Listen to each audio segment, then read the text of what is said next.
Johan Clarisse, le principe de la récolte en andin, c'est quoi?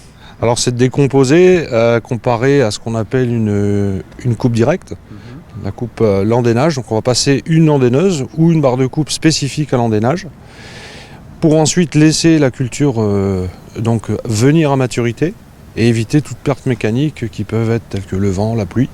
Et donc préserver votre culture. Donc c'est un chantier en 2 étapes. Il peut se passer combien de jours entre la fauche, andénage et ensuite la récolte? Alors ça dépendra de la culture. Dans le cas d'un sarrasin comme ici à Novagri, on est sur 7 jours là, d'andénage au préalable. Pour un bien, il nous manque 3 à 4 jours de maturité. Si on parle d'un colza semence par exemple, on va être en fonction du climat sur 5 à 7 jours aussi. Alors là, le sarrasin, pourquoi récolter en 2 temps le sarrasin? Alors là, la particularité, c'est qu'on est dans un sarrasin bio. C'est une culture qui s'arrête pas vraiment, si vous voulez. Donc ça veut dire que vous allez avoir une homogénéité de maturité.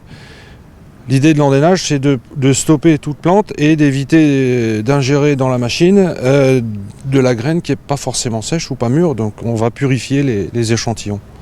Donc on purifie, est-ce que ça permet aussi de limiter les pertes?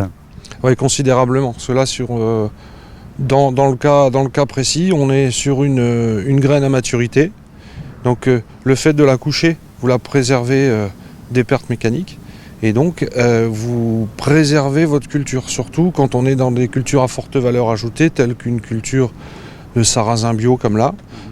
Et aussi, bien sûr, comme on est dans du bio, on peut avoir en fin de maturité, en fin de cycle de plante, pas mal d'adventices qui vont venir concurrencer.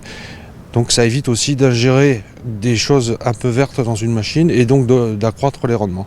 Alors quelles sont les cultures qui sont potentiellement intéressées par ce type de récolte? Toute culture peut être andénée. Ce qu'on voit aujourd'hui dû à l'arrêt des défoliants, principalement sur du colza de semence par exemple, on va andéner pour justement accroître le cycle de maturité. On commence à voir principalement en France sud-ouest, même on remonte aujourd'hui sur un peu plus haut de la Charente, on va avoir des orges par exemple qui vont être andénées pour accroître le cycle, pour accélérer le cycle de maturité et de pouvoir faire une culture en dérobé derrière cette culture. Cependant, inconvénient, donc ça suppose 2 passages, donc des frais de récolte un peu plus élevés, j'imagine forcément. Oui, des frais de récolte qui peuvent être plus élevés, mais il faut savoir qu'on fait de l'andénage dans une culture à forte valeur ajoutée et qui nécessite l'andénage parce qu'on a de la contrainte agro-environnementale due à l'arrêt des défoliants. Voilà.